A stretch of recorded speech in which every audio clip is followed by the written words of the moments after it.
കഴിഞ്ഞ 3-4 ദിവസങ്ങളായി വീഡിയോ ചെയ്തിട്ട് ശാരീരികമായ കുറച്ച് ബുദ്ധിമുട്ടുകൾ കാരണം വീഡിയോസ് ഒന്നും ചെയ്യാൻ സാധിച്ചില്ല. പക്ഷേ ഈ വൈശാഖ മാസത്തിൽ പ്രധാനപ്പെട്ട ഒരു കാര്യം എങ്ങനെയാ വീഡിയോ ചെയ്യാതിരിക്കുക? ഭഗവാൻ മഹാവിഷ്ണു ലക്ഷ്മി സമേതനായിട്ട് ഭൂമിയിൽ വന്നിരിക്കുന്ന സമയമാണ്. ഈ സമയത്ത് ഭഗവാന്റെ നവവിധ ഭക്തി ഒരെണ്ണം നമുക്ക് കേൾക്കണ്ടേ? എന്നവാ നമുക്ക് കേൾക്കാം. ഇതിനു മുമ്പ് എന്താണ് നവവിധ ഭക്തി? നവവിധ ഭക്തി 9 എണ്ണം. ആദ്യത്തേത് ശ്രവണം. ശ്രവണം എന്ന് പറഞ്ഞാൽ ഈശ്വര കഥകൾ, ഈശ്വരനാമങ്ങൾ, സ്തോത്രങ്ങൾ എന്നിവ കേൾക്കുക. രണ്ടാമത്തേത് കീർത്തനം. ഭഗവാന്റെ ഗുണഗണങ്ങൾ, നാമങ്ങൾ പാടി പുകഴ്ത്തുക. മൂന്നാമത്തേത് സ്മരണം.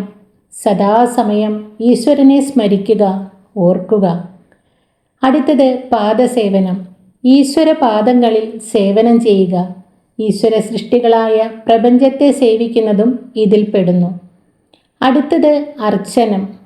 വിഗ്രഹാരാധന അല്ലെങ്കിൽ പൂജകൾ നടത്തുക. അടുത്തത് വന്ദനം. ഭഗവാനെയും ഭഗവാന്റെ സൃഷ്ടികളെയും ഭക്തിപൂർവം സ്മരിക്കുക. അടുത്തത് ദാസ്യം. ഈശ്വരനെ യജമാനനായി കണ്ട് ദാസനായി സേവിക്കുക. അടുത്തത് സഖ്യം. ഈശ്വരനെ സുഹൃത്തായി കണ്ട് ഭജിക്കുക. ഇനി 9ാമത്തേത് ആത്മനിവേദനം.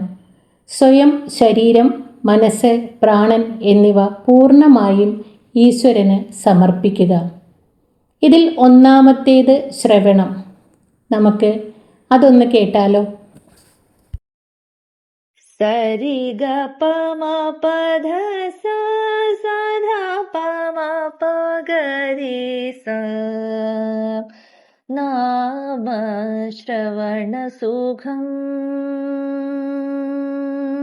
നാമ ശ്രവണ സുഖം, നാരായണ നാദവിദേഹി സദാ. തവ പാവന നാമ ശ്രവണ സുഖം, നാരായണ നാദവിദേഹി സദാ. തവ പാവന നാമ ശ്രവണ സുഖം.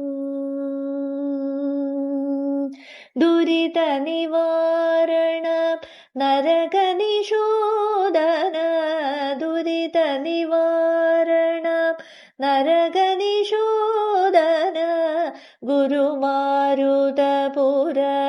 സദന ജനാർദന, ഗുരുമാരുതപുര സദന ജനാർദന, ഗുരുമാരുതപുര സദന ജനാർദന, ഗുരുമാരുതപുര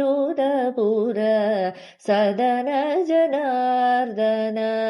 നാമ ശ്രവണ സുഖം, നാരായണ നാദവിദേഹി സദാ.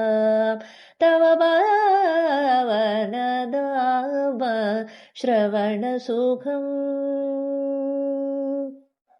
കഞ്ചവിലോചന കാമസമാനന, കഞ്ചവിലോചന കാമസമാനന, കരുണാനിലയന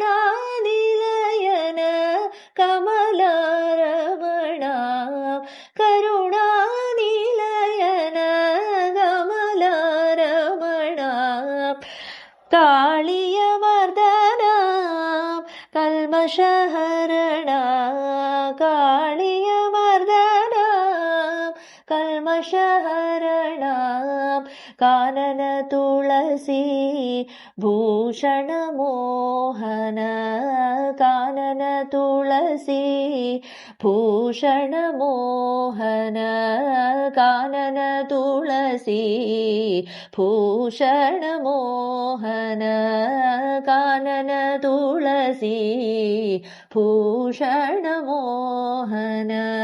നാമ श्रवणसुखं नारायणनादविदेहि सदा तव पावननाम श्रवणसुखम् आ